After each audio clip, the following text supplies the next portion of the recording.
मैं जितेंद्र जैन और आप देख रहे हैं खबर समय जगत। आइए नजर डालते हैं आज की कुछ ताजा तरीन खबरों पर। भोपाल बढ़ते हुए पेट्रोल डीजल के दामों को लेकर भाजपा प्रवक्ता रजनीश अग्रवाल ने कहा है कि दिन प्रतिदिन पेट्रोल डीजल के दाम बढ़ना सरकार में बैठे लोगों को अच्छा नहीं लग रहा है और ना ही आम उपभोक्ता को अच्छा लगता है। लेकिन जिस प्रकार से अंतर्राष्ट्रीय बाजार में पेट्रोल और डीजल के दाम बढ़ रहे हैं, मुझे लगता है कि परिस्थितियां जिस प्रकार से स्थिर होंगी तो दाम कम होंगे।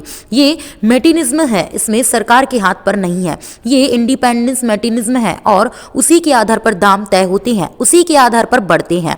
पर कांग्रेस अपने गिरेबान में झांके तो 5 रुपए पेट्रोल बढ़ा है, 3 रुपए डीजल पर कम करने का वादा कर रहे थे और विपक्ष में थे। तब सरकार में आए तो दाम बढ़ाए और सबसे ज्यादा दाम मध्य प्रदेश में नहीं राजस्थान में है। कांग्रेसी घटिया राजनीति करने की बजाय मूल मुद्दों पर बात करेगी तो अच्छा होगा। भाई साहब, पेट्रोल डीजल के दाम पर रोज बढ़ते जा रहे हैं, आम आदमी के पहुंच से बाहर। देखिए, ये बात तो निश्चित तौर पर चिंताजनक है, क्योंकि दाम बढ़ना न सरकार में बैठे लोगों को अच्छा लगता है और ना ही आम उपभोक्ता को अच्छा लगता है। लेकिन जिस प्रकार से अंतर्राष्ट्रीय कारणों से पेट्रोल और डीजल के दाम बढ़ रहे हैं, मुझे लगता है कि वो परिस्थितियाँ जिस प्रकार से स्थिर होंगी तो दाम कम भी होंगे।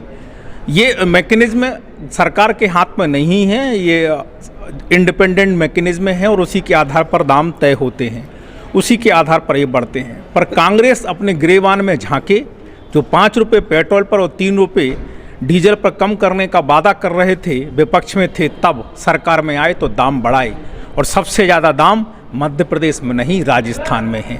मुझे लगता है कि कांग्रेस इस घटिया राजनीति करने की बजाय मूल मुद्दों पर बात करेगी तो अच्छा होगा। एक जांच की मांग चल रही है कि बाल संरक्षण गृह के देखिए, मध्य प्रदेश सरकार ने उसके लिए जांच के लिए SIT बनाई हुई है और जांच पूरी प्रतिबद्धता कमिटमेंट के साथ में, परफेक्शन के साथ में होगी।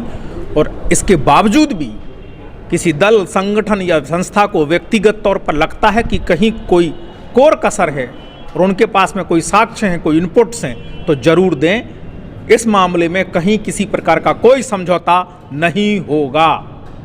एक तरफ शिवराज जी कहते हैं कि महिलाओं के सम्मान में, मैंने बहुत स्पष्ट कहा कि महिलाओं के सम्मान में, महिलाओं के सुरक्षा की दृष्टि से अगर कोई खिलवाड़ किसी भी स्तर पर किसी ने, व्यक्ति ने भी की है, अपराधी ने की है या पुलिस से ही लावाली हुई, कोई बख्शा जाने वाला नहीं है। SIT बनी है, वो अपनी जांच कर रही है और किसी भी प्रकार से अगर इनपुट, किसी के पास साक्ष्य, सबूत, तथ्य हैं तो वो इनको दे सकते हैं। कटनी के अंदर सर एक घटना हुई थी परसों के दिन, जिसके अंदर 1500 रुपए की डिमांड की थी थाना प्रभारी ने। अब मुझे जानकारी नहीं है, मैं इस पर कोई टिप्पणी नहीं कर सकता। भोपाल से खबर समय जगत के लिए संवाददाता शक्ति भारती की report. For latest news, subscribe to our channel and press the bell icon.